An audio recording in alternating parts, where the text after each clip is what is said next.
സഹോദരന്മാരെ, സഹോദരികളെ, അസ്സലാമു അലൈക്കും വറഹ്മത്തുള്ളാഹി വബറകാതുഹു. അല്ലാഹു സുബ്ഹാനഹു വ തആല നമ്മുടെ ഇരുത്തവും ഈ സംസാരവും ഒക്കെ ഒരു സ്വാലിഹായ അമലായി നമ്മിൽ നിന്ന് സ്വീകരിക്കുമാറാകട്ടെ. കേൾക്കുന്ന കാര്യങ്ങൾ സത്യസന്ധമായി ഉൾക്കൊള്ളുവാനും മനസ്സിലാക്കുവാനും അതനുസരിച്ച് നമ്മുടെ വിശ്വാസങ്ങൾ ശരിയായ രൂപത്തിൽ രൂപപ്പെടുത്തുവാനും അല്ലാഹു നമുക്ക് തൗഫീക്ക് നൽകി അനുഗ്രഹിക്കുമാറാകട്ടെ. അറിയുക അല്ലാഹുവിനെ എന്ന നമ്മുടെ വിഷയത്തിന്റെ രണ്ടാം ഭാഗമാണ് ഇൻഷാ അല്ലാഹ് കുറഞ്ഞ സമയത്തിനുള്ളിൽ നിങ്ങളുമായി പങ്കുവെക്കണമെന്ന് ആഗ്രഹിക്കുന്നത്.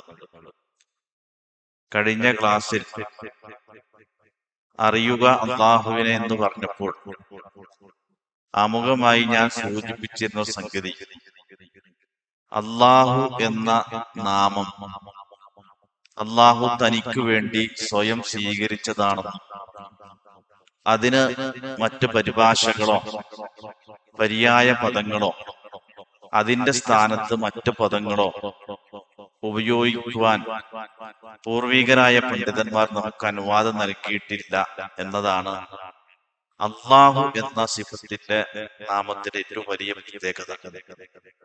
മറ്റ് വന്നിട്ടുള്ള അല്ലാഹുവിലേക്ക് ചേർത്തി പറഞ്ഞ അല്ലാഹുവിന്റെ ഗുണനാമ വിശേഷണങ്ങൾ അവയെ ജനങ്ങൾക്ക് മനസ്സിലാകുന്ന രൂപത്തിൽ അവതരിപ്പിക്കുന്നതിൽ തെറ്റില്ല എന്നതാണ് സലഫുകളായ പണ്ഡിതന്മാർ ആ വിഷയത്തിൽ സൂചിപ്പിച്ച കാര്യമെന്ന് ആമുഖമായി ഞാൻ ഉണർത്തുകയാണ്. ഇന്ന് നമ്മൾ ചർച്ച ചെയ്യുന്നത് മുറാഖബത്തുല്ലാഹ് എന്നതാണ്. അല്ലാഹു സുബ്ഹാനഹു വ തആലയുടെ ഇസ്മാഉൽ ഹുസ്നയിൽ പറയപ്പെട്ട അല്ലാഹുവിന്റെ ഒരു സിഫത്താണ്, ഒരു നാമമാണ് റഖീബ് എന്നുള്ളത്. ആ വിഷയം പറയുന്നതിന് മുമ്പ് ഈ വിഷയത്തിലേക്ക് നമ്മുടെ മനസ്സ് പാകപ്പെടണമെങ്കിൽ ചിലപ്പോൾ നമുക്ക് ഇത്ര അല്പം കടുപ്പമായി പോയല്ലോ, ഇത്രയൊക്കെ സൂക്ഷ്മമായി നമ്മെ നിരീക്ഷിക്കുന്നുണ്ടെങ്കിൽ നമ്മുടെ ജീവിതം എന്താകും എന്നൊക്കെ അസ്വസ്ഥതകൾ വരാതിരിക്കാൻ പണ്ഡിതന്മാർ ആമുഖമായി പറഞ്ഞ സംഗതി, അല്ലാഹു എന്ന സിഫത്ത് അല്ല പറഞ്ഞതിന് ശേഷം അല്ലെങ്കിൽ ആ നാമം പറഞ്ഞതിന് ശേഷം ചേർത്തി പറഞ്ഞ ഏറ്റവും പ്രധാനപ്പെട്ട ആദ്യത്തെ നാമം, സിഫത്ത്, വിശേഷണം റഹ്മാൻ എന്നാണ്. അതുകൊണ്ടാണ് വിശുദ്ധ ഖുർആനിൽ നമുക്ക് പെട്ടെന്ന് എണ്ണത്തിൽ എത്ര പ്രാവശ്യം ഉണ്ടെന്ന് ചോദിച്ചാൽ ബിസ്മില്ലാഹിർ റഹ്മാനിർ റഹീം എന്ന് ഒറ്റ നമുക്ക് പറയാൻ കഴിയും. 114 പ്രാവശ്യം എന്ന് ആവർത്തിച്ചിട്ടുണ്ടെന്ന് പറയാൻ കഴിയും. അപ്പൊ അല്ലാഹു എന്ന് നമ്മൾ എപ്പോൾ കേട്ടാലും, എപ്പോൾ നമ്മുടെ മനസ്സിലേക്ക് അല്ലാഹ് എന്ന് വന്നാലും ആദ്യം വരേണ്ട സിഫത്ത് ഏതായിരിക്കണം? അർ-റഹ്മാൻ റഹീം, പരമകാരുണ്യകനും കരുണാനിധിയുമാണ് എന്നാണ്. അതാണ് ആദ്യം നമ്മുടെ മനസ്സിലേക്ക് അല്ലാഹ് എന്നതിന് ശേഷം ആദ്യം വരേണ്ട സിഫത്ത്. ഇത് സന്തോഷത്തിന്റെ സമയത്ത് മാത്രമല്ല, നമ്മൾ വ്യക്തിപരമായോ അല്ലെങ്കിൽ പൊതുവായോ എന്തെങ്കിലും തരത്തിലുള്ള ദുരിതങ്ങൾ അനുഭവിക്കുന്നുണ്ടെങ്കിലും ആ സമയത്തും പൈശാചികമായ ചില ചിന്തകൾ നമ്മുടെ മനസ്സിലേക്ക് കടന്നു വരാൻ സാധ്യതയുണ്ട്. ആ സമയത്ത് നമ്മുടെ മനസ്സിലേക്ക് ആദ്യം വിശ്വാസം മനസ്സിലേക്ക് വരേണ്ടതും ഏതായിരിക്കണം? എന്റെ റബ്ബ് അർഹമുർ റഹ്മാനാണ് എന്നാണ്.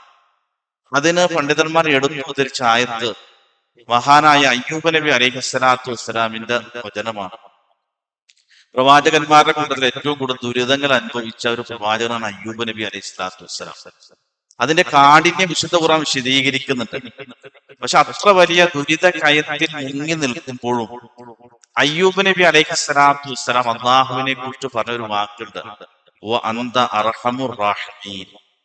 നാഥാ, ഞാൻ ഇതെല്ലാം സഹിക്കുന്നുണ്ടെങ്കിലും ഇതെല്ലാം അനുഭവിക്കുന്നുണ്ടെങ്കിലും എനിക്ക് നിന്നെ കുറിച്ചുള്ള വിശ്വാസം എന്ന് പറഞ്ഞാൽ നീ അർഹമുർ റഹ്മാനാണ് എന്നുള്ളതാണ്. അതാണ് വിശ്വാസിയുടെ മനസ്സിൽ നിന്ന് അല്ലാഹുവിനെ കുറിച്ച് പറയുമ്പോൾ കേൾക്കേണ്ടതും വരേണ്ടതും നമ്മുടെ മനസ്സിൽ. ഇപ്പൊ ആരാണ്? അർഹമുർ റഹ്മാനാണ്, കരുണ ചെയ്യുന്നവൻ അത്യധികം കാരുണ്യവാനാണ് നമ്മുടെ റബ്ബ് എന്നാണ്. അതുകൊണ്ടാണ് റഹ്മത്തിനെ കുറിച്ച് പറയുമ്പോൾ അല്ലാഹു പറഞ്ഞു, കതബ റബ്ബുക്കും അലാ നഫ്സിഹി റഹ്മ, നിങ്ങളുടെ റബ്ബ് കാരുണ്യ റഹ്മത്ത് സ്വന്തം പേരിനോട് ചേർത്തിരിക്കുന്നു എന്നാണ്. അല്ലാഹു സുബ്ഹാനഹു വ തആല തന്റെ അമ്മ എന്ന പേരിനോട് ചേർത്തി പറഞ്ഞ ഏറ്റവും ആദ്യം ചേർത്തി പറഞ്ഞത് എന്താണ്? അല്ലാഹ് റഹ്മാനാണ് എന്നാണ്. അപ്പൊ ആദ്യമായി നമ്മുടെ മനസ്സിലേക്ക് ഏത് വിഷയം കടന്നു വരുമ്പോഴും റബ്ബ് അർഹമുർ റഹ്മാനാണ് എന്നതാണ് ഒന്നാമത്തത്. രണ്ടാമത്തെ വിഷയം ഖുർആൻ തന്നെ പറഞ്ഞു, അല്ലാഹുവിനെ പരിചയപ്പെടുത്തിയപ്പോൾ വമാ അന ബിദ്ദല്ലാമിൻ ലിൽ അബീദ്, ഞാൻ എന്റെ ഒരു അടിമയോടും തരിമ്പ് അനീതി കാണിക്കുകയില്ല എന്നുള്ളതാണ്. നമുക്ക് ഏറ്റവും കൂടുതൽ പ്രതീക്ഷ ആരെ കുറിച്ചിട്ടാണ്? റബ്ബിനെ കുറിച്ചിട്ടുള്ളതാണ്.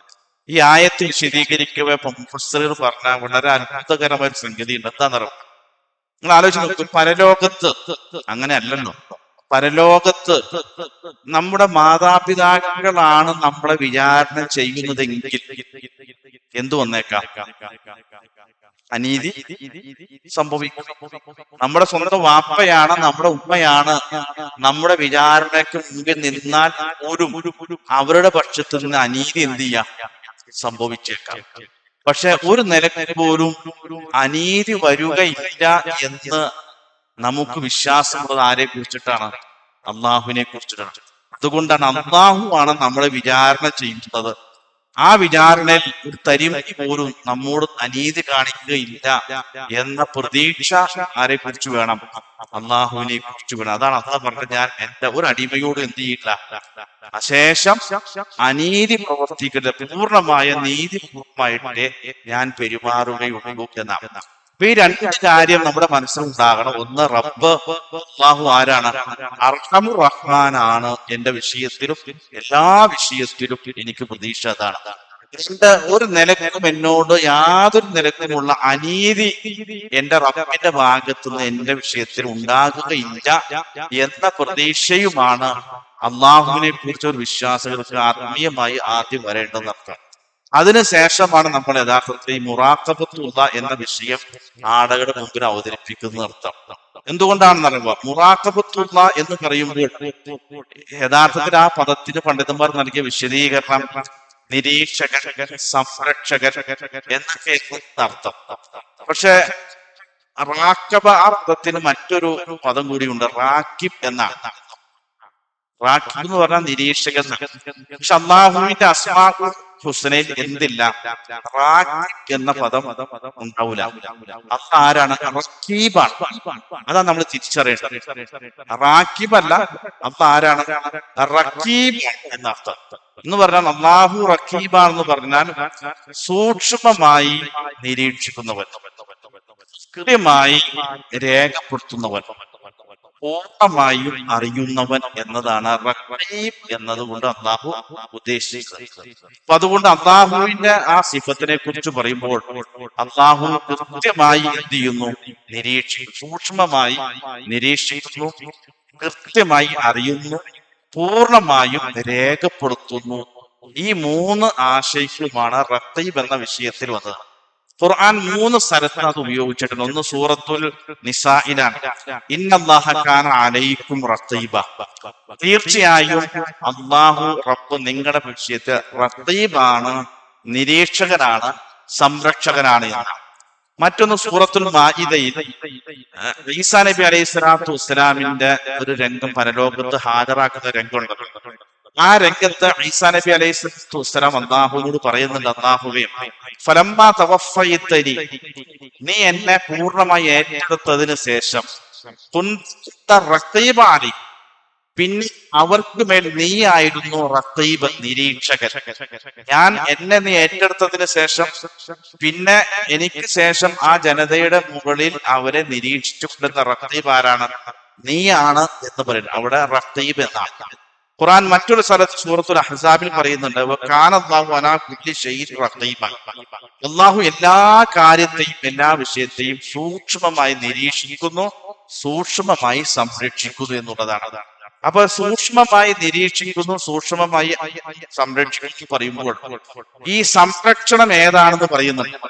മഹാനായ ഇബ്നു അബ്ബാസ് റളിയല്ലാഹു അൻഹുവിനോട് നബി സല്ലല്ലാഹു അലൈഹി വസല്ലമ കൊടുക്കുന്ന ഒരു ഉപദേശങ്ങളുണ്ട്. അങ്ങനെയാ, എന്താണ് യഥാർത്ഥത്തിൽ അല്ലാഹു നിരീക്ഷിക്കുന്നു എന്ന് ചോദിച്ചാൽ, അൻ തഅബുദല്ലാഹ, നീ അല്ലാഹുവിനെ ആരാധിക്കണം, കഅന്നക തറാഹു, നീ അല്ലാഹുവിനെ കാണുന്നത് പോലെ. ഇല്ലം തക്കുൻ തറാ ഫഇന്നഹു യറാക, നീ അവനെ കാണുന്നില്ലെങ്കിലും അവൻ നിന്നെ കാണുന്നുണ്ട് എന്ന ബോധ്യം, ഈ ബോധ്യത്തിനാണ് മുറാഖബത്തുല്ലാഹ് എന്ന് പറയുന്നത്. എന്ത് ബോധ്യം? ഞാൻ ആരാധിക്കുന്ന അല്ലാഹുവിനെ ഞാൻ കാണുന്നില്ലെങ്കിലും അവൻ എന്നെ കാണുന്നുണ്ട് എന്ന ബോധ്യത്തിന് അറബിയിൽ പറയുന്നതാണ് മുറാഖബത്തുല്ലാഹ് എന്നുള്ളതാണ്. ഇതാണ് നമ്മൾ റഖീബ് എന്ന് പറയുമ്പോഴും മുറാഖബത്തുല്ലാഹ് എന്ന് പറയുമ്പോഴും ശ്രദ്ധിക്കേണ്ട വിഷയം. എന്താണ്? നമ്മൾ ആരാധിക്കുന്ന അല്ലാഹുവിനെ നമ്മൾ കാണുമെങ്കിലും അവൻ സദാ നമ്മളെ കണ്ടുകൊണ്ടിരിക്കുന്നു എന്ന്. ഈ ഒരു ബോധ്യം വരുമ്പോൾ മനസ്സിൽ വരുന്ന ഒരു ആത്മീയമായ ചിന്തക്കാണ് നമ്മൾ തഖ്വ എന്ന് സാങ്കേതികമായി പരിചയപ്പെടുത്തുന്നത്. അതുകൊണ്ട് ഇബ്നു അബ്ബാസ് റളിയല്ലാഹു അൻഹുവിനോട് പറയാണ്, മോനെ, ഇതേ ചിന്തയോട് ബോധ്യത്തോടു കൂടി നീ ജീവിച്ചാൽ തജിദുഹു തുജാഹക, നീ നിന്റെ മുമ്പിൽ നിനക്ക് അല്ലാഹുവിനെ കാണാൻ പറ്റുന്ന, തജിദുഹു തുജാഹക, നിന്റെ മുമ്പിൽ നിനക്ക് അല്ലാഹുവിനെ കാണാൻ പറഞ്ഞാൽ നിനക്ക് സന്നിഗ്ധ ഘട്ടം വരുമ്പോൾ നിനക്ക് സംരക്ഷകനായി രക്ഷകനായി അല്ലാഹു നിന്റെ മുമ്പിൽ ഉണ്ടാകും എന്നതാണ് അതിന്റെ ഫലം എന്നാണ്. അപ്പൊ റഖീബ് എന്ന് നമ്മൾ മനസ്സിലാക്കുമ്പോഴും മുറാഖബത്തുല്ലാഹ് എന്ന ചിന്ത മനസ്സിൽ വരുമ്പോൾ അതിന്റെ ഫലം എന്താണ്? ജീവിതത്തിൽ എപ്പോഴാണ് നമുക്കൊരു സന്നിഗ്ധ ഘട്ടം വരുന്നത്, ആ സമയത്ത് ഉണ്ടാവും നമ്മുടെ മുമ്പിൽ അല്ലാഹു ഉണ്ടാകും എന്നതാണ് അതിന്റെ ഫലമായി പണ്ഡിതന്മാര് വിശദീകരിച്ച ഹദീസിന്റെ അടിസ്ഥാനത്തിൽ. ഇനി മുറാഖബത്തുല്ലാഹ് എന്ന് പറയുമ്പോൾ നമ്മൾ പറഞ്ഞില്ല, അല്ലാഹു നിരീക്ഷിക്കുന്നു, അല്ലാഹു നമ്മളെ സംരക്ഷിക്കുന്നു എന്നുള്ളതാണ്. ഈ നിരീക്ഷണത്തിന്റെ രൂപം ഒരുപാട് സ്ഥലത്ത് വിശുദ്ധ ഖുർആൻ വിശദീകരിക്കുന്നുണ്ട്. വിശുദ്ധ ഖുർആൻ ഏറ്റവും സങ്കീർണമായി വിശദീകരിച്ച ഒരു കാര്യം എന്താണെന്നറിയോ? മനുഷ്യരായ നമ്മുടെ മേൽ അല്ലെങ്കിൽ ഈ ഭൂമുഖത്ത് അല്ലാഹു ചെയ്തു വച്ചിരിക്കുന്ന വലിയൊരു റെക്കോർഡിംഗ് സംവിധാനമുണ്ട്. എന്ന് പറഞ്ഞാൽ മനുഷ്യക്ക് പ്രാപിക്കാൻ കഴിയാത്ത രൂപത്തിലുള്ള അതിസങ്കീർണമായ റെക്കോർഡിംഗ് സിസ്റ്റത്തിലാണ് ഞാനും നിങ്ങളും ജീവിച്ചു പോയിക്കൊണ്ടിരിക്കുന്നത്. ഈ ബോധ്യമാണ് മുറാഖബത്തുല്ലാഹ് എന്ന് പറഞ്ഞാൽ, തഖ്വ എന്ന് പറയാൻ. നോക്കൂ, വിശുദ്ധ ഖുർആൻ അതിന്റെ ഓരോ ഘട്ടങ്ങൾ പഠിപ്പിക്കുന്നുണ്ട്.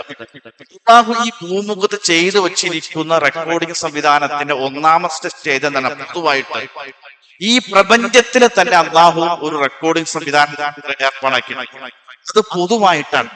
അതിന്റെ മനുഷ്യരെയും ജീവജാലങ്ങളെയും ഭൂമിയിലെ ഓരോ ചലനങ്ങളും റെക്കോർഡ് ചെയ്യാൻ വേണ്ടിയിട്ട് അല്ലാഹു ചെയ്തു വച്ചിരിക്കുന്ന സംവിധാനമാണ്. അതാണ് അല്ലാഹു പറഞ്ഞത്, യൗമ തുഹദ്ദിസു അഖ്ബാറഹ, അന്ത്യനാൾ വരുമ്പോൾ ഭൂമി അതിന്റെ മുഴുവൻ വിവരവും ആരോട് പറയും? അല്ലാഹുവിനോട് പറയും. ബി അന്ന റബ്ബക ഔഹാലഹ, ആ വിവരങ്ങളൊക്കെ അല്ലാഹു അവരുടെ റബ്ബ്, ഭൂമിയുടെ റബ്ബ് കൊടുത്ത വഹീന്റെ അടിസ്ഥാനത്തിലാണ്. അപ്പൊ ആ ഭൂമി എന്ത് വിവരമാണ് പറയുക എന്ന് ചോദിച്ചപ്പോൾ മുഫസ്സിറുകൾ പറഞ്ഞു, ഭൂമുഖത്ത് നടന്ന മുഴുവൻ കാര്യങ്ങളും ഈ സൃഷ്ടിപ്പ് മുതൽ അവസാനം വരെ മുഴുവൻ കാര്യങ്ങളും ഭൂമി റെക്കോർഡ് ചെയ്ത് വെച്ചെടുത്ത് ഇത് എന്തു പറയും? അല്ലാഹുവിന്റെ മുമ്പിൽ നമ്മുടെ ഭാഷയിൽ പ്ലേ ചെയ്യുന്ന അർത്ഥം. അപ്പൊ ഓരോ സ്ഥലം പറയും, ഇന്ന സ്ഥലത്ത് ഇന്നയാൾ ഇന്ന സ്ഥലത്ത് വെച്ച് ഇന്നത് ചെയ്തു എന്ന് ഭൂമി ഇങ്ങനെ പറയുന്ന അർത്ഥം. ഇത് പൊതുവായിട്ടുള്ള റെക്കോർഡിംഗ് സംവിധാനമാണ്. ഇതാണ് ഖുർആൻ പരിചയപ്പെടുത്തിയ ഒന്നാമത്തെ റെക്കോർഡിംഗ് സംവിധാനം. അതിന്റെ ഉള്ളിലാണ് നമ്മൾ ഉള്ളത്. നിങ്ങൾ ആലോചിച്ചു. ഈ രണ്ടാമത്തെ സംവിധാനം എന്ന് പറഞ്ഞാൽ മനുഷ്യർക്ക് വ്യക്തിപരമായി ഇൻഡിവിജ്വൽ ആയിട്ടുള്ള സംവിധാനം അന്ന് രേഖപ്പെടുത്തിയിട്ടുണ്ട്.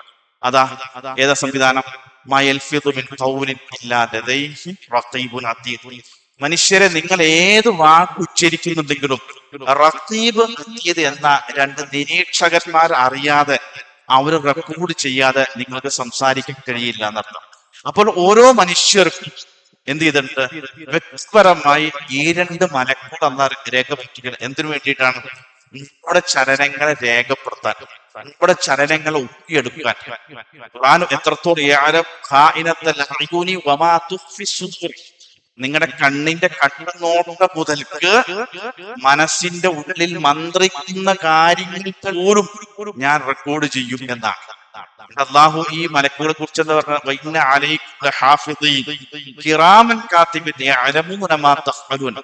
മാന്യന്മാരായ രണ്ട് ആളുകൾ.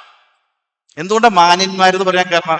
കൃത്യം ചോദിച്ചോ, നിങ്ങൾ ചെയ്തതേ ചെയ്ത് എഴുതുള്ളൂ. നിങ്ങൾ ചെയ്യാത്തത് നിങ്ങളുടെ മേൽ ചെയ്തു എന്ന് എഴുതൂല. നിങ്ങൾ ചെയ്തത് ചെയ്തില്ല എന്നും എഴുതൂല. അത്രയും മാന്യന്മാരായ ആളുകൾ നിങ്ങൾക്കുണ്ട് എന്നാണ്. അപ്പൊ രണ്ടാമത്തെ സംവിധാനം ഏതാണ്? ഒന്ന് പൊതുവായ സംവിധാനത്തിനുള്ളിൽ, രണ്ട് വ്യക്തിപരമായി ഓരോ ആളുകൾക്കും ഈ രണ്ട് മലക്കുകളെ അള്ളാഹു സംവിധാനിച്ചിരിക്കുന്നത് എന്ത് കിട്ടിയിട്ടാണ്? നമ്മളെ നിരീക്ഷിക്കാൻ, നമ്മുടെ ചലനങ്ങൾ റെക്കോർഡ് ചെയ്യാൻ അത്ര സൂക്ഷ്മമായി ചെയ്യുന്നർത്ഥം. ഇനി മൂന്നാമത്തെ സംവിധാനമാണ്, അതിലും സങ്കീർണമാണ്. അതേതാണ്? അള്ളാഹ് ഡയറക്റ്റ് ചെയ്യുന്ന റെക്കോർഡിംഗ് സംവിധാനമാണ്. അതാണ്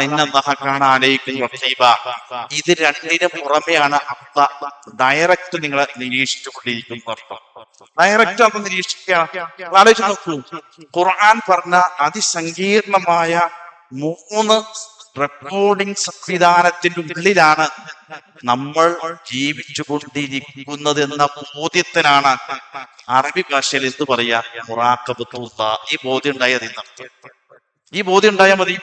ഇത്ര വലിയ സങ്കീർണമായ സംവിധാനത്തിന്റെ ഉള്ളിലാണ് ജീവിക്കുന്നതെന്നും എന്നെ ഓരോ ചലനങ്ങളും ഖുർആൻ എത്ര കൃത്യമായി പറഞ്ഞറിയാം.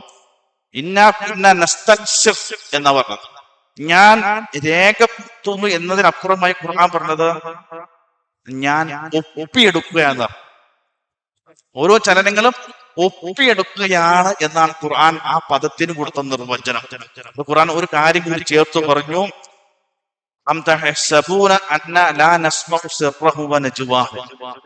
നിങ്ങളുടെ രഹസ്യ ഗൂഢതന്ത്രങ്ങളും നാം അറിയുകയില്ല എന്ന് നിങ്ങൾ വിചാരിക്കുന്നുണ്ടോ?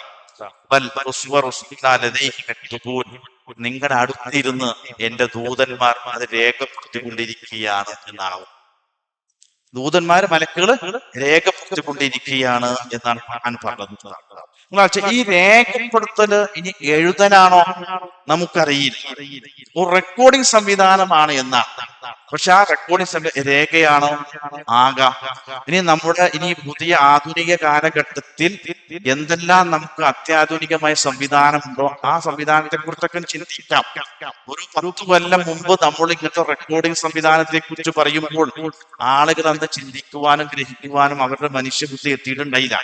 അന്ന് എഴുതുകാനും രേഖപ്പെടുത്തുവാനും പരലോകത്ത് വരുമ്പോൾ ഏട് കൊടുക്കുമെന്നും പുസ്തകം കൊടുക്കുമെന്നൊക്കെയായിരുന്നു പറയാം. ഇന്ന് നമ്മളതൊക്കെ മാറി. നമുക്ക് പെട്ടെന്ന് മനസ്സിലാവും ഒരു ചെറിയ ചിപ്പിൽ തന്നെ എത്ര വലിയ രേഖകളാണ് അതിൽ ചെയ്യപ്പെടുന്നത്. പരലോകത്ത് വരുമ്പോൾ അതൊക്കെയാണ് പ്ലേ ചെയ്താൽ മതി എന്നർത്ഥം. നോക്കൂ, യഥാർത്ഥത്തിൽ ഖുർആൻ പറഞ്ഞ സംഗതി എന്താണെന്നറിയോ? ഈ രേഖ പരലോകത്ത് ഹാജരാക്കിയാണ്. ഇപ്പൊ ഈ റെക്കോർഡിംഗ് സംവിധാനം എല്ലാം കഴിഞ്ഞ് നമ്മൾ പരലോകത്ത് വരികയാണ്. പരലോകത്ത് വരുമ്പോൾ അല്ലാഹു സുബ്ഹാനഹു വ തആല നമുക്ക് ചെയ്ത ഈ സംവിധാനത്തിന്റെ ചുരുളായി ഓരോന്നായി അഴിക്കുന്നതാണ്. ആ അഴിക്കുന്ന ഒന്നാമത്തെ ഘട്ടം ഖുർആൻ പറയുന്നത് നാം അവർക്ക് പുറത്തെടുത്തു കൊടുക്കും കിതാബൻ യൽഖാഹു മൻശൂറ എന്നാണ്. നിവർത്തി വയ്ക്കപ്പെട്ട ഒരു രേഖ അവരുടെ നമ്മൾ തുറപ്പൊന്നും വേണ്ടെന്ന നമ്മുടെ മുമ്പിൽ ഓപ്പൺ ചെയ്ത് വെച്ചിട്ടുണ്ടാവും. നമ്മൾ പരലോകത്ത് വരുമ്പോൾ നമ്മുടെ മുമ്പിൽ എൽഖാഹു മൻശൂറ, നിവർത്തി വയ്ക്കപ്പെട്ട രൂപത്തിലായിരിക്കും നമ്മുടെ രേഖ എന്ന് പറഞ്ഞാൽ നമ്മൾ ചെല്ലുമ്പോഴേക്കും നമ്മുടെ മുഴുവൻ റെക്കോർഡും അവിടെ നമ്മുടെ മുമ്പിൽ അവതരിപ്പിക്കാൻ രൂപത്തില് സിസ്റ്റമാറ്റിക് ആയിട്ട് ശരിയാക്കിയിട്ടുണ്ടാകും എന്നാണ് പറഞ്ഞത്. ഈ കിതാബക്ക, നീ നിന്റെ രേഖയെ ഒന്ന് വായിച്ചു നോക്കൂ. കഫാ ബിനഫ്സിക ലൗമ അലൈക ഹസീബ, ഈ രേഖ ശരിയാണോ എന്ന് പരിശോധിക്കാൻ നീ തന്നെ മതി എന്നാണ്. എന്ന് പറഞ്ഞാൽ എന്തിനാന്നറിയോ? യഥാർത്ഥത്തിൽ രേഖ നമ്മുടെ മുമ്പിൽ ഹാജരാക്കിയിട്ട് നമ്മളെ ബോധ്യപ്പെടുത്തേണ്ട ഒരു ആവശ്യമില്ല. പക്ഷെ അള്ളാഹു നീതിമാനാണെന്നും ഒരു തരിമ്പ് പോലും നിങ്ങളുടെ അനീതി ഞാൻ കാണിച്ചിട്ടില്ല എന്നും മനുഷ്യരെ ബോധ്യപ്പെടുത്താൻ വേണ്ടിയിട്ടാണ് നമ്മൾ ഒരു രേഖ തരുന്നത്. അല്ലെങ്കിൽ അമ്മ നീ ഇങ്ങനെ ചെയ്തു എന്ന് പറഞ്ഞാൽ അത് നമ്മൾ കേൾക്കാൻ ബാധ്യസ്ഥൂർ അങ്ങനെ തന്നെ ആയിരിക്കുമല്ലോ. പക്ഷെ നമ്മളെ ബോധ്യപ്പെടുത്താൻ അള്ളാഹു പറയുകയാണ് ഇഖ്റ കിതാബക, നീ തന്നെ ഒന്ന് വായിച്ചു നോക്കൂ, ഒന്ന് പരിധി നോക്കൂ. കഫാ ബിനഫ്സിക ലൗമ അലൈക ഹസീബ. കണക്ക് നോക്കണേ, വിചാരണ നോക്കാൻ, നിന്നെ പരിശോധിക്കാൻ നീ തന്നെ മതിയെന്ന. അപ്പൊ ആ സമയത്ത് മനുഷ്യർ പറയുന്ന സംഭവം എന്താ പറയുക? ഖുർആൻ സൂറത്തുൽ കാഫിൽ പറയുന്നുണ്ട്, മാലി ഹാദിൽ കിതാബ്, അല്ലാഹു ഇത് എന്തൊരു രേഖയാണ് നാഥാ, ലാ യുഗാദിറു സ്വഗീറത്തൻ വലാ കബീറത്തൻ ഇല്ലാ അഹ്സാഹാ. നിസാരമായതോ ചെറുതോ വലുതോ ഒന്നും ഇതിൽ നിന്ന് വിട്ടേച്ചു പോയിട്ടില്ലേടോ നാഥ. എത്ര അക്യുറേറ്റ് ആയിട്ടാണ് നീ ഇത് റെക്കോർഡ് ചെയ്തു വെച്ചിരിക്കുന്നു പറയുന്ന അർത്ഥം. നമ്മൾ പറഞ്ഞു പോകുന്ന എന്ന് പറഞ്ഞാൽ നമ്മളും വിചാരിച്ച ഇതൊന്നും ഉണ്ടാകുകയില്ല. ഖുർആൻ മറ്റൊരു സുഹൃത്തിൽ പറയുന്നുണ്ട്, നമ്മുടെ വിചാരം എന്തായിരുന്നു എന്ന് ഖുർആൻ വിശദീകരിക്കുന്നുണ്ട്. അപ്പൊ ഈ രേഖ കാണുന്ന ആളെന്ന് പറയും, പടച്ചോനെ ഇത് എന്തൊരു രേഖയാണിത്, ഇത്ര സൂക്ഷ്മമായി രേഖപ്പെടുത്തുമെന്നും എന്റെ മുമ്പിൽ, ഞങ്ങളുടെ മുമ്പിൽ അത് അവതരിപ്പിക്കുന്നുവെന്നും ഞങ്ങൾ കരുതിയിരുന്നില്ലല്ലോ. ചെറുതോ വലുതോ നിസ്സാരമായത് ഒന്നും പോകാതെ എത്ര സൂക്ഷ്മമായി നീ രേഖപ്പെടുത്തിയിരിക്കുന്നു എന്ന് ഖുർആൻ ഇവിടെ വച്ച് പറയുക. ഈ സമയത്ത് ഖുർആൻ ഉപയോഗിച്ച 2 പദങ്ങളുണ്ട്. അതാണ് ഇതിൽ ഏറ്റവും നമുക്ക് മനസ്സിലാകുന്ന സംഗതി. അതെന്താണെന്നോ, ഖുർആൻ പറഞ്ഞ സംഗതി, യൗമ തജിദു കുല്ലു നഫ്സിൻ മാ അമിലത് മിൻ ഖൈരിൻ മുഹ്ദറ. അന്ന് എല്ലാ നഫ്സും കാണും എന്നാണ്. തജിദു എന്നാണ്, കാണും എന്നാണ് പറഞ്ഞത്. മറ്റൊരു സ്ഥലത്ത് ഖുർആൻ പറഞ്ഞപ്പോ വജദു മാ അമിലു, അവർ പ്രവർത്തിച്ചത് മുഴുവൻ പരലോകത്ത് വരുമ്പോൾ കാണും എന്നാണ് പറഞ്ഞത്. ഖുർആൻ ഉപയോഗിച്ചത്. ഇന്ന് ഈ ആയത്ത് മനസ്സിലാക്കാൻ പെട്ടെന്ന് എളുപ്പമാണ്. എന്ന് പറഞ്ഞാൽ ഈ റെക്കോർഡിംഗ് സംവിധാനം നമുക്ക് ബോധ്യപ്പെടും എങ്ങനെയാണ്, പരലോകത്ത് വരുമ്പോൾ നമ്മുടെ മുമ്പിൽ നമ്മൾ എന്ത് ചെയ്യും, അള്ളങ്ങനെ കാണിച്ചു തരും. നമ്മൾ പോയത്, നടന്നത്, ചെയ്തത്, നിന്നത്, ഇരുന്നത് എല്ലാം നമ്മുടെ മുമ്പിൽ ഈ റെക്കോർഡ് എന്ത് ചെയ്യും, പ്ലേ ചെയ്യും. അതാണ് ഖുർആൻ 2 സ്ഥലത്ത് പ്രയോഗിച്ച പ്രയോഗം തജിദു എന്നാണ്. മറ്റൊന്ന് വജദു മാ അമിലു, അവർ കാണും എന്നതാണ്. ഈ ആയത്തിന് ആധുനിക പണ്ഡിതന്മാർ പറഞ്ഞത്, എന്നാൽ നമുക്ക് ആധുനിക സംവിധാനത്തെ ചേർത്ത് ഈ ആയത്തിനോട് വായിച്ചാൽ നമുക്ക് അള്ളാഹുവിന്റെ സംവിധാനത്തിന്റെ സങ്കീർണതയെ പെട്ടെന്ന് മനസ്സിലാക്കാൻ കഴിയുമെന്നാണ് മുഫസ്സിറുകൾ വ്യാഖ്യാനിക്കുന്നത്. ഇപ്പൊ ഈ രേഖ നമ്മുടെ മുമ്പിൽ പ്രദർശിപ്പിക്കുന്നു, അള്ളാഹു നമ്മളെ ബോധ്യപ്പെടുന്നു, നമുക്കിത് ബോധ്യപ്പെടുകയാണ്. ആ സമയത്ത് നമ്മളെല്ലാവരും നിന്ന് വിയർത്തു പോകും. കാരണം എന്താണ്, ഒന്നും നമ്മുടെ മുമ്പിൽ പറയാനില്ല, ഇനി ഇതിനൊന്നും മറുപടിയില്ല എന്നാണ്. അപ്പൊ സ്വാഭാവികമായി മനുഷ്യന്റെ ഒരു ദൗർബല്യമുണ്ട്. എന്താണെന്നറിയുമോ, ഏത് കാര്യത്തെ കുറിച്ച് മനുഷ്യൻ അതിങ്ങനെ ആവർത്തിച്ച് ന്യായീകരിച്ചു കൊണ്ടിരിക്കുന്ന. ഖുർആനിലെ ചില എന്ന് പറഞ്ഞിട്ടില്ലേ? അപ്പൊ അത് എന്തിനാണ് കെല്ല അങ്ങനെയല്ല, കെല്ല അങ്ങനെയല്ല, അത് 2 പ്രാവശ്യം ചോദിച്ചാൽ മനുഷ്യൻ ഒരു കാര്യം കേട്ടാൽ അതിന് ന്യായീകരിക്കുന്നതാണ്. അപ്പൊ ന്യായീകരിക്കാതിരിക്കാൻ അത് അഡ്വാൻസ് ആയിട്ട് പറയുകയാണ്, അല്ല അല്ല, നിങ്ങൾ ഞാൻ പറഞ്ഞാൽ നിങ്ങൾ അല്ല എന്ന് പറയും. അതിനു മുമ്പ് അഡ്വാൻസ് ആയിട്ട് 2 പ്രാവശ്യം പറയും, അങ്ങനെ അല്ലാട്ടോ, നിങ്ങൾ ഇനി ന്യായീകരിക്കാൻ പോകുന്നത് പോലെ അല്ലാട്ടോ എന്ന് അഡ്വാൻസ് ആയി. അത് മനുഷ്യന്റെ ദൗർബല്യമാണ്. ഏത് എന്ത് കിട്ടിയാലും പരലോകത്ത് വരുമ്പോൾ എവിടെ വെച്ചാലും മനുഷ്യൻ ന്യായീകരിച്ചു എന്നതാണ്. ആ ന്യായീകരണത്തിന്റെ അവസ്ഥ മനസ്സിലാക്കി അല്ലാഹു എന്ത് ചെയ്യണം, അടുത്ത ഇടപെടൽ നടത്തുവാണ്. നിങ്ങളുടെ വായകൾക്ക് നാം സീൽ വയ്ക്കും. അതോടുകൂടി നമ്മുടെ എല്ലാ നിയന്ത്രണം വിടുവാണ്. നിങ്ങളുടെ വായകൾക്ക് നാം സീല് വയ്ക്കും. എന്നിട്ടോ പിന്നെ എന്നോട് സംസാരിക്കാൻ നിങ്ങളുടെ കൈകളായി. നിങ്ങൾ പ്രവർത്തിച്ച മുഴുവൻ കാര്യത്തെ കുറിച്ച് കൈകൾ പറയും, കാല് സാക്ഷി പറയുന്ന. കൈ ഇങ്ങനെ പറയും, കാല് പറയും ഓക്കെ ശരിയാണ്, കാല് സാക്ഷി പറയുന്ന അർത്ഥം. അപ്പോ നമ്മുടെ നാവ് നമ്മുടെ ജീവിതത്തിൽ നമ്മുടെ കൂടെ നിൽക്കുമെന്ന് പ്രതീക്ഷയുള്ള ഏക അവയവം നാവാണ്. നമ്മുടെ ഒപ്പം ഏത് തെറ്റിനും നമ്മുടെ കൂടെ നിൽക്കുമെന്ന് നമുക്ക് സ്വല്പം പ്രതീക്ഷ ഏതാ, നമ്മുടെ നാവാണ്. കാരണം നമ്മളെ ഈ കുഴി കൊണ്ടുപോയി മുഴുവൻ ചാടിച്ചതും ആരാണ്, ഈ നാവ. അപ്പൊ പരലോകത്ത് വരുമ്പോൾ ഒരു പക്ഷെ ഈ നാവ് നമുക്ക് വേണ്ടി ന്യായീകരിക്കാൻ നിൽക്കും. അപ്പൊ അള്ളാഹ് എന്ത് ചെയ്യും, ആ തുടക്കം തന്നെ ആ പഴുതങ്ങൾ അടക്കി വായകൾക്ക് സീല് വയ്ക്കും. പിന്നെ നിങ്ങളുടെ കൈകൾ എന്നോട് സംസാരിക്കും. നിങ്ങളുടെ കാലുകൾ അതിന് സാക്ഷി പറയും എന്നാണ്. ഈ രംഗം മനുഷ്യൻ ഇങ്ങനെ അനുഭവിക്കുമ്പോൾ അല്ലാഹു സുബ്ഹാനഹു വ തആല പറയുന്ന മറ്റൊരു സാഹചര്യം തീർന്നില്ല. അങ്ങനെ മാത്രമല്ല, ഹത്താ ഇദാ മാ ജാഊഹ ശഹിദ അലൈഹിം സംഉഹും വഅബ്സാറുഹും വജുലൂദുഹും ബിമാ കാനൂ യഅമലൂൻ. അവർക്ക് വേണ്ടി അവരുടെ കണ്ണുകൾ, കാഴ്ചകൾ, കാതുകൾ, തൊലികൾ അവർക്കെതിരെ സാക്ഷി പറയുമെന്നാണ്.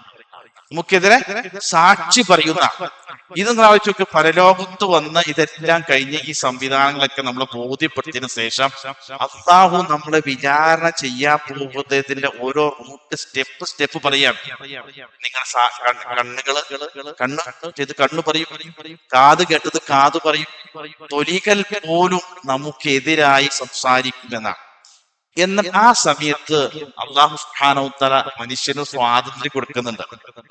എന്താണെന്നോ, ഈ മനുഷ്യന്റെ വെപ്രാളം പറയാൻ കഴിയാതെ നിന്ന് വെപ്രാളുണ്ടല്ലോ എന്നറാ ആകെ നിന്ന് വിയർക്കാണ്. ഒരക്ഷരം പോലും പറയാൻ കഴിയുന്നില്ല. കൈകൾ ഇങ്ങനെ പറയുന്നു, അതുപോലെ കേൾക്കുക. കാലിൽ സാക്ഷി പറയുന്നത് ഈ മനുഷ്യൻ കേൾക്കുക. ആ സമയത്ത് മനുഷ്യന്റെ വെപ്രാളം കാണുമ്പോൾ അല്ലാഹു മനുഷ്യർക്ക് ഒരു അവസരം എന്തിനാ സംസാരിക്കാൻ. ആ സംസാരിക്കാൻ എന്താണ് സംസാരിക്കാൻ പോകുന്ന അല്ലാഹുക്കറിയാം.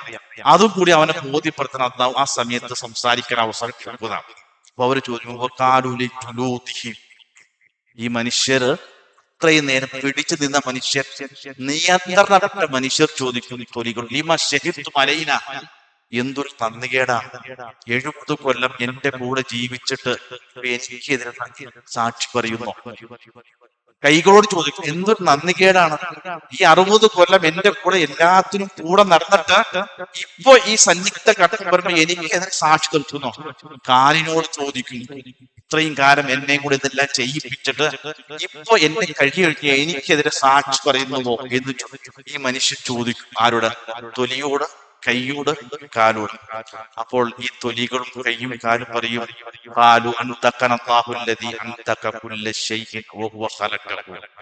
ഞങ്ങൾ നിരപരാധികളാണ്. നിങ്ങൾ മനഃപൂർവ്വം നിങ്ങൾക്കെതിരെ സാക്ഷി പറഞ്ഞു വിചാരിച്ചതല്ല, നിങ്ങളെങ്ങനെ പെടുത്തണമെന്ന് വിചാരിച്ചില്ല. പക്ഷേ എല്ലാ വസ്തുക്കളെയും സംസാരിപ്പിച്ച നാഥൻ ഞങ്ങളെയും സംസാരിപ്പിച്ചപ്പോൾ ഞങ്ങൾ സംസാരിച്ചതാണ്. ഞങ്ങൾ മനഃപൂർവ്വം നിങ്ങളെ പെടുത്താൻ വേണ്ടി ശ്രമിച്ചവരല്ല. അന്ന് ഞങ്ങളോട് സംസാരിക്കാൻ പറഞ്ഞപ്പോൾ ആ അള്ളയാണ് നിങ്ങളെ സൃഷ്ടിച്ചത്. അതുകൊണ്ട് അള്ള ഞങ്ങളോട് സംസാരിക്കാൻ പറഞ്ഞപ്പോൾ ഞങ്ങൾ സംസാരിച്ചു എന്നല്ലാതെ ഒന്നും ഞങ്ങൾ ചെയ്തിട്ടില്ല എന്ന് ഇവര് തിരിച്ചു പറയാണ്. ആ സമയത്ത് ഇവരോട് പറയുന്ന ഒരു ബോധ്യപ്പെടുത്തലുണ്ട്. അതാണ് ഏറ്റവും സങ്കീർണവും ദയനീയവുമായി നമ്മൾ മനസ്സിലാക്കണം. അല്ല ചോദിക്കാണ്, നിങ്ങളിപ്പോ ചൂടായിട്ട് എന്താ കാര്യം? നിങ്ങളിപ്പോ തൊലിയോട് ചൂടായിട്ട് എന്താ കാര്യം? നിങ്ങളുടെ കൈകളോട് ചൂടായിട്ട് എന്താ കാര്യം? കാലിനോട് ചൂടായിട്ട് എന്താ കാര്യം?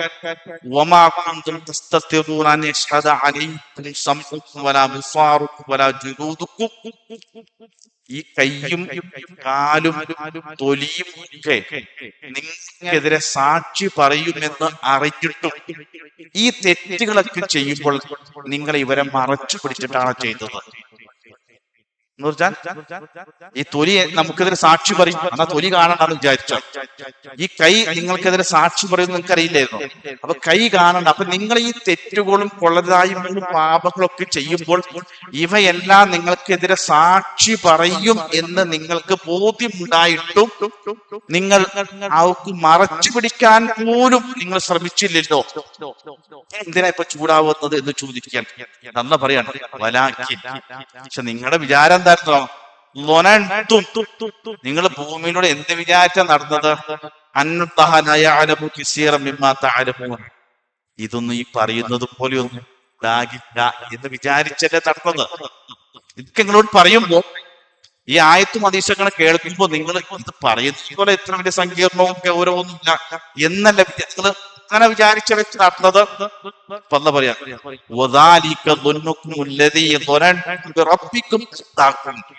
അതെ, ചിന്തയും ആ മനസ്സുമാണ് ഇപ്പോൾ നിങ്ങളെ ഈ കുക്കിൽ കൊണ്ടുപോയി എത്തിച്ച സംഗതി അതാണ്. അതുകൊണ്ട്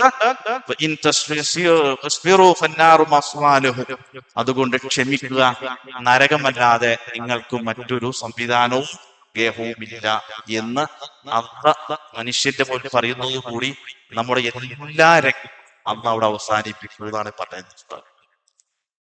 ഇതാണ് ഞാൻ പറഞ്ഞ അള്ളാഹു നമുക്ക് വേണ്ടി വച്ചിരിക്കുന്ന റെക്കോർഡിംഗ് സംവിധാനം. ഈ സംവിധാനത്തിന്റെ ഉള്ളിൽ ജീവിക്കുമ്പോൾ വരുന്ന ചിന്തയ്ക്കും ബോധ്യത്തിനുമാണ് എന്ത് പറയാ മുറഖബത്തുല്ലാഹ് എന്ന് പറയാം. ഞാൻ ഈ അതിസങ്കീർണമായ ഇതിന്റെ ഉള്ളിലാണെന്നും ഇത് അവസാനം എന്റെ മുമ്പിൽ പ്രദർശിപ്പിക്കുമെന്നും എന്നെ ബോധ്യപ്പെടുത്തുമെന്നും ഇത് ഞാൻ കണക്ക് പറയേണ്ടി വരുമെന്നും ഇത് ഞാൻ വിചാരണ നേരിടേണ്ടി വരുമെന്നും ഒരു തരും പോലും എന്നിൽ നിന്ന് വിട്ടുപോകുകയില്ല എന്ന ബോധ്യത്തോടു കൂടി മനുഷ്യൻ ജീവിക്കുന്നതിന് അതിന് സാങ്കേതികമായി നമ്മൾ പറയും തഖ്വ എന്ന് പറയും. നിങ്ങൾ കഴിഞ്ഞ ക്ലാസ്സിൽ പറഞ്ഞതാണ്. എന്താണ് തഖ്വ എന്ന് പറഞ്ഞാൽ? ഉമർ റളിയല്ലാഹു അൻഹു ആ പാൽക്കാരി പെൺകുട്ടി പറഞ്ഞ മറുപടി ഉണ്ടല്ലോ, ഉമർ നമ്മളെ കാണുന്നില്ലെങ്കിലും ഉമറിന്റെ റബ്ബ് നമ്മളെ കാണുന്നുണ്ടല്ലോ. ഈ ബോധ്യത്തിനാണ് ഖുർആൻ തഖ്വ എന്ന് പരിചയപ്പെടുത്തിയത്. ഈ ബോധ്യത്തിനാണ് നമ്മൾ സാങ്കേതികമായി മുറാഖബത്തുല്ലാഹ്, അല്ലാഹ് നമ്മളെ നിരീക്ഷിച്ചു കൊണ്ടിരിക്കുന്നു എന്ന് പറഞ്ഞതിന്റെ ഈ ബോധ്യത്തിന് പറയുന്ന പേരാണ്. ഇതാണ് അല്ലാഹു സുബ്ഹാനഹു വ തആലയെ ആത്മീയമായി മനസ്സിലാക്കുമ്പോൾ വിശ്വാസിയുടെ മനസ്സിലേക്ക് എങ്ങനെ നമുക്ക് ജീവിക്കാൻ സാധിക്കുമെന്നാണ്. പക്ഷെ അതിനാണ് ഞാൻ ആമുഖമായി രണ്ട് സംഗതി നിങ്ങളുടെ മുമ്പിലേക്ക് ഇട്ടത്. ഇതെല്ലാം പറയുമ്പോഴും ശരി, ഈ വിഷയത്തിൽ അല്ലാഹു ആരാണ്? റഹമുർ റഹ്മാനാണ്. ഈ വിഷയത്തിൽ അല്ലാഹു നിങ്ങളോട് തരിമ്പ് പോലും അനീതി കാണിക്കുകയില്ല എന്ന കൃത്യമായി ബോധ്യവും വിശ്വാസവും നമുക്ക് ഉണ്ടാക്കണം. ഖുർആൻ പറഞ്ഞതുകൊണ്ട് നിങ്ങൾക്ക് എവിടെയും പോകാം, പക്ഷെ അവൻ നിങ്ങളുടെ കൂടെ ഉണ്ടാകും. ഈ നമ്മുടെ കൂടെ ഉണ്ടാകുമെന്ന് പറയാൻ എന്റെ അർത്ഥം എന്താ? മനുഷ്യൻ പോണ സ്ഥലത്തോടൊക്കെയും അല്ലാഹു ഇങ്ങനെ മനുഷ്യന്റെ പിന്നാലെ വരുമെന്നാണ്. അതിന് അന്തം വിശദീകരിച്ചിട്ടുണ്ട്.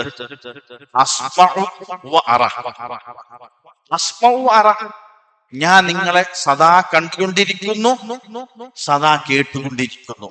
അള്ളാഹു നമ്മുടെ കൂടെ ഉണ്ട് എന്ന് പറഞ്ഞാൽ എന്നാണ്. അള്ളാഹുവിന്റെ അറിവ് കൊണ്ട് നമ്മുടെ കൂടെ ഉണ്ടെന്ന് അർത്ഥം.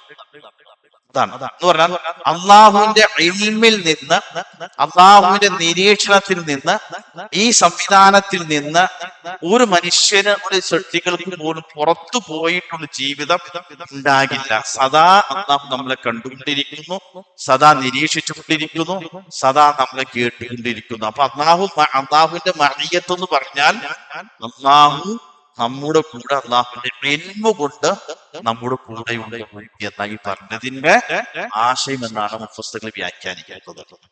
നോക്കൂ, ഇതാണ് അല്ലാഹു സുബ്ഹാനഹു വ തആലയെ കുറിച്ച് നമ്മൾ മനസ്സിലാക്കുമ്പോൾ ഇത് നൂഹ് നബി അലൈഹി സ്വലാത്തു വസ്സലാം ആളുകൾ പറഞ്ഞ വർത്തമാനമുണ്ട്. മാ ലക്കും ലാ തർജൂനലില്ലാഹി വഖാറ. എന്റെ ജനതയെ, ഞാൻ ഇത്രയും നേരം ഇത്രയും നാളും അല്ലാഹുവിനെ കുറിച്ച് പറഞ്ഞിട്ട് നിങ്ങൾക്ക് എന്താ അല്ലാഹ് പറയുമ്പോൾ ഒരു ഗൗരവം വരാത്ത? ഇതാണ് നമുക്ക് ചോദിക്കാനുള്ളത്. അല്ലാഹനെ കുറിച്ച് പറയുമ്പോൾ എന്തേ നിങ്ങൾക്കൊരു ഗൗരവം വരാത്തത്? നിങ്ങൾക്ക് എന്താ ഒരു ഗാംഭീര്യം തോന്നാത്ത അല്ലാഹുവിനെ കുറിച്ച് തോന്നുന്നു? നോക്കൂ, ആ ചോദിക്കപ്പെട്ട സമൂഹമാണ് വഴിപഴിച്ചു പോയത്. അതുകൊണ്ട് അല്ലാഹ് പറഞ്ഞത്, അല്ലാഹുവിനെ നിങ്ങൾ മനസ്സിലാക്കേണ്ട രൂപത്തിൽ, അള്ളാഹുവിനെ ഗൗരവത്തോടു കൂടി കാണേണ്ട രൂപത്തിൽ നിങ്ങൾ അള്ളാഹുവിനെ കണ്ടിരുന്നെങ്കിൽ ഒരിക്കലും നിങ്ങൾ അള്ളാഹുവിൽ നിന്ന് എന്ത് ചെയ്യില്ല, അകന്നു പോകുകയില്ല എന്ന് മനസ്സിലാക്കുക. അപ്പൊ ഇതെല്ലാം പറയുമ്പോൾ നമുക്ക് കേൾക്കുമ്പോൾ അള്ളാഹുവിലേക്ക് കൂടുതൽ അടുക്കുവാനും അവനിലേക്ക് കൂടുതൽ ഓടി ചെല്ലുവാനുമാണ് ഒരു വിശ്വാസികൾക്ക് മനസ്സിന് ഉണ്ടാകേണ്ടത് അർത്ഥം. അതല്ലാതെ ഭയപ്പെട്ടുകൊണ്ട് മാറി നിൽക്കാനല്ല. നേരെ മറിച്ച് ഇതീ സംവിധാനത്തിനുള്ളിൽ ജീവിക്കുമ്പോൾ ഞാൻ ഒരുപാട് എന്റെ റബ്ബിലേക്ക് അടുക്കേണ്ടവനാണല്ലോ എന്ന ബോധ്യത്തോടു കൂടി അള്ളാഹുവിലേക്ക് കൂടുതൽ അടുക്കുമ്പോൾ നമ്മുടെ ജീവിതത്തിന് എന്തൊരു സുരക്ഷിതത്വ ബോധം ഉണ്ടാകുമെന്നർത്ഥം. മാത്രമല്ലല്ലോ, ഈ അള്ളാഹു സുബ്ഹാനഹു വ തആല നമ്മളെ റെക്കോർഡ് ചെയ്യാൻ ഈ മലക്കുകളെ ഏൽപ്പിച്ചു എന്ന് പറയുമ്പോൾ നമ്മൾ നിരാശപ്പെട്ട ഇതിന് മാത്രം ഉള്ളൂ അല്ല, നമുക്ക് സംരക്ഷകനായി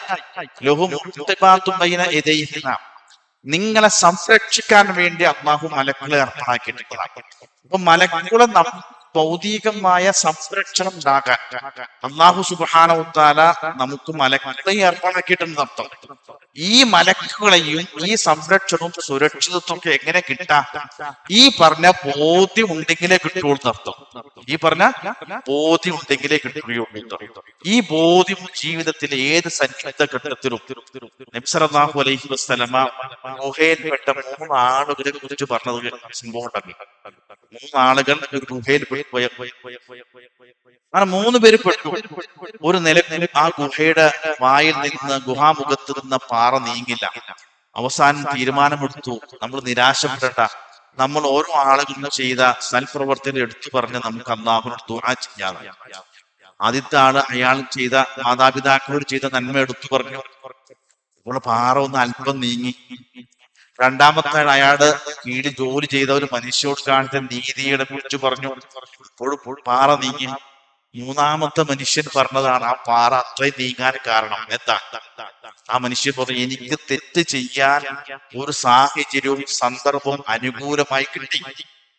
ആ സമയത്ത് ഞാൻ തെറ്റിലേക്ക് ചെന്നപ്പെടുമ്പോൾ ആരാണോ എന്റെ ഇരയായി കിടക്കുന്ന ആ സ്ത്രീ പറഞ്ഞു, അള്ളാനെ സൂക്ഷിക്കുന്നുണ്ടോ എന്ന് പറഞ്ഞപ്പോൾ ഞാൻ ആ തെറ്റിൽ നിന്ന് എഴുന്നേറ്റ് പോകുന്നു റബ്ബേ. അത് നിന്നെ കുറിച്ചുള്ള ഭയത്തുകൊണ്ട് മാത്രമാണ്. അത് എന്നിൽ നിന്ന് നീ സ്വീകരിക്കുന്നുവെങ്കിൽ ഈ വലിയ ദുരന്തത്തിൽ നിന്ന് ഞങ്ങളെ രക്ഷപ്പെടുത്തണം എന്ന് പറഞ്ഞു. അതോടുകൂടി അനങ്ങാതെ പാറ പൂർണ്ണമായി മാറി ഇവര് 3 പേരും പുറത്തു വന്നത്. ഇവർക്ക് കിട്ടിയ സംരക്ഷണം എങ്ങനെയാണ്? ജീവിതത്തിലെ സന്നിഗ്ധ ഘട്ടത്തിൽ നമ്മുടെ വിഷയത്തിൽ അല്ലാഹു ഇടപെടണമെങ്കിൽ എന്താ നബി പറഞ്ഞത്? ഇഹ്ഫദില്ലാഹ യഹ്ഫദുക. നീ അല്ലാഹുവിനെ സൂക്ഷിക്കുന്നുവെങ്കിൽ അല്ലാഹു നിന്നെ സംരക്ഷിക്കും. പറഞ്ഞു നോക്കിയേ, നീ അല്ലാഹുവിനെ സൂക്ഷിക്കുന്നുവെങ്കിൽ അല്ലാഹു നിന്നെ സംരക്ഷിക്കും. നീ അതിന്റെ അർത്ഥം തിരിച്ചിട്ട് നീ അല്ലാഹുവിനെ സൂക്ഷിക്കുന്നില്ല എങ്കിൽ അല്ലാഹുവിന്റെ സംരക്ഷണം. അതാണ് ചില ഹദീസുകൾ പറയുമ്പോൾ അതിന് നേരെ അർത്ഥവും കൂടി മനസ്സിലാക്കണമെന്നാണ് മുഹദ്ദിസുകൾ പറയാ. നീ അല്ലാഹുവിനെ സൂക്ഷിക്കുന്നുവെങ്കിൽ അല്ലാഹു നിന്നെ സംരക്ഷിക്കും എന്നാ. നീ അല്ലാഹുവിനെ സൂക്ഷിക്കുന്നില്ലെങ്കിൽ അല്ലാഹു നിന്നെ സംരക്ഷിക്കുകയില്ല എന്നർത്ഥം. അപ്പൊ ആ സംരക്ഷണം നമുക്ക് വേണമെങ്കിൽ ജീവിതത്തിൽ അല്ലാഹുവിനെ സൂക്ഷിക്കണം, തഖ്വ വേണം എന്ന് പറഞ്ഞതർത്ഥം. മാത്രമല്ല ആ 3 ആളുകളെ കുറിച്ച് പറഞ്ഞപ്പോൾ ഒരു കാര്യം കൂടി പറയട്ടെ, അതോട് ഞാൻ പറയാതെ പോകുന്നത് ശരിയല്ല. എന്താണെന്നറിയോ? ജീവിതത്തിലെ സന്നിഗ്ധമായ ഒരു ഘട്ടത്തിൽ നമ്മളൊരു വലിയ ദുരന്തത്തിൽ പെട്ടു. അള്ളാഹുവിനെ ഏറ്റു പറയാൻ പറ്റിയ ഒരു കനപ്പെട്ട നന്മ നമ്മുടെ കയ്യിലുണ്ടാവുക. അള്ളാഹിനോട് ഏറ്റു പറയാൻ പറ്റിയ നമ്മളൊരു ദുരിതത്തിൽ പെട്ടു. ഇപ്പൊ അള്ളാഹിനോട് എടുത്തു പഠിച്ചവനെ ഞാൻ ചെയ്ത ആ നന്മ എന്ന് എടുത്തു പറയാൻ പറ്റിയ ഒരു വലിയ നന്മ നമ്മുടെ കയ്യിൽ സ്റ്റോക്ക് ഉണ്ടാകണം. എന്തിനാ? അങ്ങനെ ഒരു ഘട്ടം വന്നാൽ അള്ളാഹുവിന്റെ മുമ്പിൽ സമർപ്പിക്കാൻ വേണ്ടി അവരുടെ കയ്യിൽ അത് ഉണ്ടായിട്ടല്ലേ അവർക്ക് അവസരം കിട്ടിയത്. നമ്മളെങ്ങാനും അങ്ങനെ ദുരിതത്തിൽ പെട്ടു കഴിഞ്ഞാൽ പടച്ചവനെ എന്ന് വിളിച്ചുകൊണ്ട്, അല്ലാഹുവേ എന്ന് വിളിച്ചുകൊണ്ട് നമ്മുടെ മുമ്പിൽ പറയാൻ പറ്റിയ ഒരു വലിയ നന്മ നമ്മുടെ കയ്യിൽ സ്റ്റോക്ക് ഉണ്ടാകണം എന്ന് പറഞ്ഞതിന്റെ അർത്ഥം അതുകൂടി ആ വിഷയത്തിൽ സൂചിപ്പിച്ചിട്ടുണ്ട്. അപ്പൊ അതും നമ്മൾ ആ വിഷയത്തിൽ സൂക്ഷിക്കേണ്ടതാണ്. അങ്ങനെ ഒരു സൂക്ഷ്മതാ ബോധം നമ്മുടെ ജീവിതത്തിൽ വരുമ്പോഴാണ് നമ്മുടെ സ്വാഭാവികമായി ഒരു യഥാർത്ഥ വിശ്വാസിയായിട്ട് എന്ത് ചെയ്യും? രൂപപ്പെടും എന്നാണ് ഈ പറഞ്ഞതിന്റെ ചുരുക്കം എന്നർത്ഥം. അതുകൊണ്ട് അല്ലാഹുവിനെ അറിയുക അല്ലാഹുവിനെ എന്ന് പറയുമ്പോൾ ഈ പറഞ്ഞ എങ്ങനെയാണോ ഖുർആൻ അള്ളാഹുവിനെ പരിചയപ്പെടുത്തിയത്, എങ്ങനെയാണ് റസൂലുള്ളാഹി സ്വല്ലല്ലാഹു അലൈഹി വസല്ലമ വിശദീകരിച്ചത്, എങ്ങനെയാണോ സഹാബത്ത് മനസ്സിലാക്കിയത്, ഇങ്ങനെ അള്ളാഹുവിനെ മനസ്സിലാക്കുമ്പോൾ മാത്രമാണ് അള്ളാഹുവിലുള്ള നമ്മുടെ വിശ്വാസം പൂർണ്ണമാവുകയുള്ളൂ എന്നാണ്. ഞാൻ അവസാനിപ്പിക്കുമ്പോൾ ഇതിന്റെ ആകെ തുകയായി പണ്ഡിതന്മാർ വളരെ വാചകമുണ്ട്. എന്താണെന്ന് പറയുക, ഞാൻ അത് അവസാനം പറയാൻ വേണ്ടി കാത്തിരുന്നാണ്. അള്ളാഹുവിനെ കുറിച്ച് നമ്മൾ സാധാരണ പറയാറുണ്ട്, എനിക്ക് അള്ളാഹുവിൽ വിശ്വാസമുണ്ട് എന്നല്ല പറയാറുള്ളത്. അതിനേക്കാൾ വലിയൊരു പദം പ്രയോഗിച്ചിട്ടുണ്ട്, എനിക്ക് എന്റെ അള്ളാഹുവിനെ വിശ്വാസമാണെന്നാണ്. എനിക്ക് എന്റെ അള്ളാഹുവിനെ വിശ്വാസമാണ്. അതാണ് ഈ പറഞ്ഞത്. എനിക്ക് എന്റെ റബ്ബിനെ വിശ്വാസമാണ്. എങ്ങനെ വിശ്വാസമാണ്? എന്റെ റബ്ബ് എന്നെ സന്നിഗ്ധ ഘട്ടത്തില് കൈവിടില്ല, എന്നോട് തരിമ്പ് പോലും അനീതി കാണിക്കുകയില്ല, എന്നോട് അർഹമു റഹ്മാനാണ് അവൻ. അതുകൊണ്ട് എനിക്ക് എന്റെ റബ്ബിനെ വിശ്വാസമാണ് എന്നാണ്. അള്ളാഹുവിനെ കുറിച്ച് മനസ്സിലാക്കുന്ന ഒരു വിശ്വാസി അവസാന ഫൈനലെത്തുന്ന സ്റ്റേജാണ് മൂസാ നബി അലൈഹി സ്വലാത്തു വസ്സലാമും ഇബ്രാഹിം നബി അലൈഹി സ്വലാത്തു വസ്സലാം ഒക്കെ പറഞ്ഞത്, അല്ല, ഞാൻ കുടുങ്ങിയിട്ടില്ല, എനിക്കൊരു നിരാശയുമില്ല, കാരണം എനിക്ക് എന്റെ റബ്ബിനെ നല്ല വിശ്വാസമാണ്. സൗർ ഗുഹയിൽ കുടുങ്ങുമ്പോഴും അബൂബക്കർ സിദ്ദീഖ് പറഞ്ഞപ്പോഴും പറഞ്ഞത്, അബൂബക്കർ അങ്ങനെ വിചാരിക്കില്ലേ, എന്റെ കൂടെ എന്റെ റബ്ബുണ്ട്, ആ റബ്ബിനെ എനിക്ക് വിശ്വാസമാണ്. ഈ വിശ്വാസത്തിന്റെ അടിസ്ഥാനത്തിലാണ് യഥാർത്ഥത്തിൽ നമ്മുടെ തൗഹീദ് നമുക്ക് നൽകുന്ന ഏറ്റവും ഈമാനികമായ കരുത്ത്. അത് അള്ളാഹുവിനെ കൂടുതൽ അറിയുമ്പോഴും മനസ്സിലാക്കുമ്പോഴും കൂടുതൽ അള്ളാഹുവിലേക്ക് നമുക്ക് അടുക്കുവാനുള്ള അവസരങ്ങളും സാഹചര്യങ്ങളും ഒരുക്കും. അങ്ങനെ നമ്മൾ അള്ളാഹു പറഞ്ഞല്ലോ, ഭൂമിയിലൂടെ ആളുകളെ ജീവിക്കുന്ന പരലോകത്ത് വരുമ്പോൾ ഒരു തെറ്റുമില്ലാതെ പാപഭക്തനായി അള്ളാഹുവിനെ കാണാൻ പറ്റുന്ന ഒരു സാഹചര്യം നമുക്കുണ്ടാകണമെങ്കിൽ ഖബറിൽ പതറിപ്പോകാതിരിക്കാൻ വേണ്ടി എങ്ങനെയാണോ വിശദീകരിക്കപ്പെട്ടത് അതേ രൂപത്തിൽ പൂർണ്ണമായി ഉൾക്കൊള്ളുവാനും മനസ്സിലാക്കുവാനും നമ്മുടെ വിശ്വാസങ്ങളെ ഊട്ടിയുറപ്പിക്കുവാനും ഏതെങ്കിലും തരത്തിലുള്ള വൈകല്യങ്ങളോ പോരായ്മകളോ ദൗർബല്യങ്ങളോ പൂർണ്ണതക്കുറവ് സംഭവിച്ചിട്ടുണ്ടെങ്കിൽ അതെല്ലാം പരിഹരിച്ച് നമ്മുടെ മനസ്സിൽ അല്ലാഹുവിനെ ശരിക്കും ഊട്ടിയുറപ്പിക്കുവാൻ നമ്മൾ പരിശ്രമിക്കണം. അതിന് ഉപകാരപ്പെടട്ടെ എന്ന് ആത്മാർത്ഥമായി ഞാൻ പ്രാർത്ഥിക്കുകയാണ്.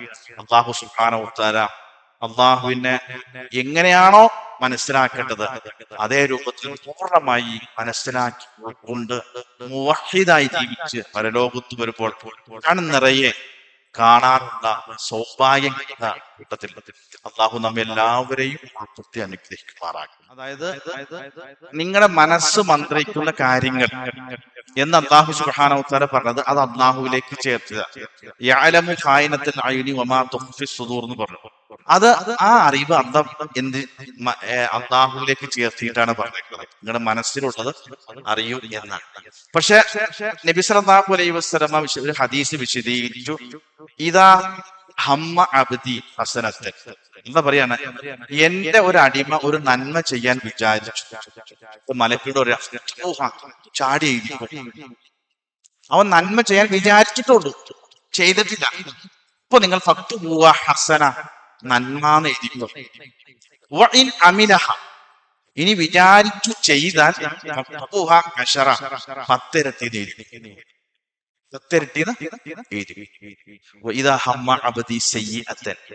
എന്റെ അടിമ ഒരു തെറ്റ് ചെയ്യാൻ വിചാരിച്ചു, ചാടി എഴുതല്ലേ, വെയിറ്റ് ചെയ്യും. നോക്കൂ, അതിന്റെ അർത്ഥം എന്തും വിചാരിക്കാന്നല്ല കേട്ടോ. ഇത് അള്ളാഹുവിന്റെ കാരുണ്യം സൂചിപ്പിക്കാൻ പറയാണ്. വിചാരിച്ച കുഴപ്പമുണ്ടാവില്ല, വിചാരണക്കും എന്ത് ചെയ്യും, അല്ല അങ്ങനത്തെ ഒരു മനസ്സിൽ വരുന്ന വിചാരത്തിനും വിചാരണ ഉണ്ടാവും, അത് ഉറപ്പാ, സംശയമൊന്നുമില്ല. അപ്പോ ഞാൻ ആയത്ത് കൂടി ഞാൻ സൂചിപ്പിച്ചു തരാം. അപ്പോ അങ്ങനെ നിങ്ങൾ തെറ്റ് ചെയ്യാൻ തീരുമാനിച്ച നിങ്ങൾ എഴുതരുത്. അമിലഹ, തെറ്റ് ചെയ്യാൻ തീരുമാനിച്ചു ചെയ്തു, ഒരു തീരുമാനം എഴുതിയാൽ മതി. നോക്കൂ, ഒരു നന്മ ചെയ്യാൻ വിചാരിച്ചാൽ ഉടനെ ആ വിചാരത്തിന് ഏർപ്പെടുത്തുകയാണ്. മലക്കിനോട് പറയാം എഴുതിക്കും. ഇനി അയാൾ ചെയ്താൽ ഒന്നും നല്ല 10 എഴുതാം. ഒരു തിന്മ ചെയ്താൽ വിചാരിച്ചാൽ മലക്കിനോട് പറയാം വെയിറ്റ് ചെയ്യും എന്നാ. അവൻ പിന്മാറിയതിനും കൂലി എന്നാണ്. ചെയ്താലോ ചെയ്തതിന് ഒരു തിന്മാന്ന് എഴുതുള്ളൂ എന്നർത്ഥം.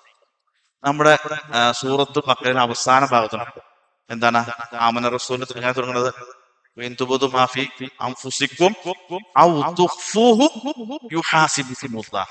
നിങ്ങളുടെ മനസ്സിൽ നിങ്ങൾ കോപിമാക്കി വെച്ചതും ആകട്ടെ, ഇനി അത് വെളിപ്പെടുത്തിയാലും ശരി നിങ്ങൾ വിചാരണ ചെയ്യും. അപ്പൊ സഹാബത്ത് ചോദിച്ചു കുല്ലിഫ്ന മാലാ നുദ്ദിഖ്, നബി ഇത് എങ്ങനെ ജീവിക്കും ഞങ്ങൾക്ക് കഴിയാത്തതാണോ ഈ പറഞ്ഞത്? അവർക്ക് കൊടുത്തൊരു ആശ്വാസ ബാക്കി എത്തുന്ന അത് ബാക്കി എന്താ ആയത്തിന്റെ ബാക്കി മാഫി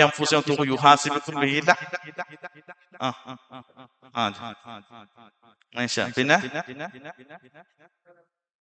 അത് ബാക്കിയുണ്ട്. അടുത്ത ആയത്താണ് അവർക്ക് ആശ്വാസം കൊടുക്കുന്നത്.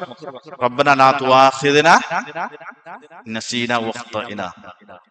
പിന്നെ വലാ തുഹമ്മിൽനാ മാ ലാ ത്വാഖത ലനാ വഗ്ഫു അന്നാ വഗ്ഫിർ ലനാ വർഹംനാ അന്ത മഗ്നാദാ. ഞങ്ങളുടെ കഴിവിൽ കഴിയാത്തത് താങ്ങാൻ കഴിയാത്തതിന് ഞങ്ങളെ പിടികൂടല്ലേ എന്ന് ആയത്ത് രണ്ടാം വട്ടം അവർക്ക് ആശ്വാസമാക്കി ഇറക്കി കൊടുത്ത സഹാബത്തിന്. അപ്പൊ അതിലും ക്ലിയർ ആണ് അല്ലാഹു ആ വിഷയത്തിൽ നമ്മുടെ നീതി പാലിച്ചിട്ടുണ്ടെന്നുള്ളത് വസ്തുതയാണ്.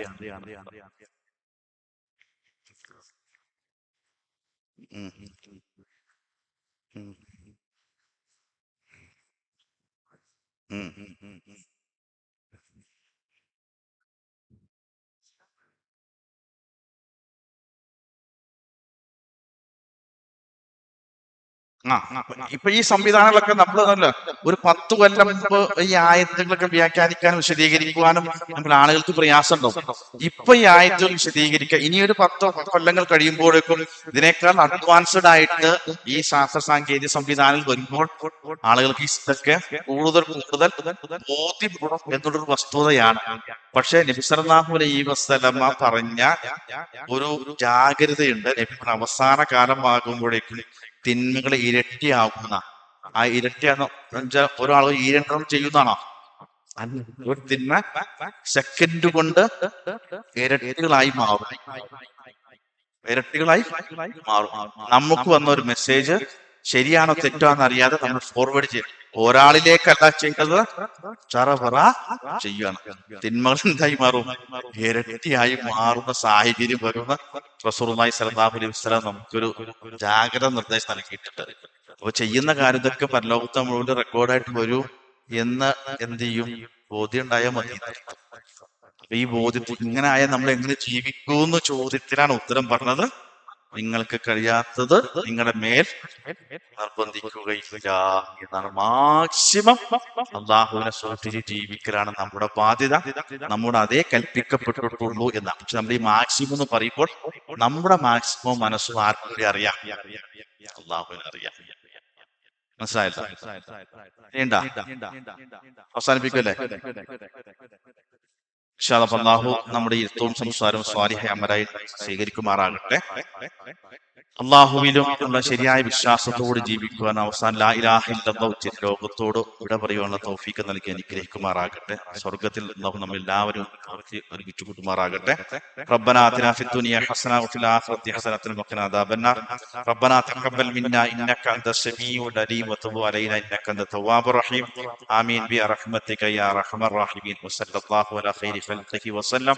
സുബ്ഹാന റബ്ബിക റബ്ബിൽ ഇസ്സതി അമ്മാ യസിഫൂൻ വസലാമുൻ അലൽ മുർസലീൻ വൽഹംദുലില്ലാഹി റബ്ബിൽ ആലമീൻ. അസ്സലാമു അലൈക്കും.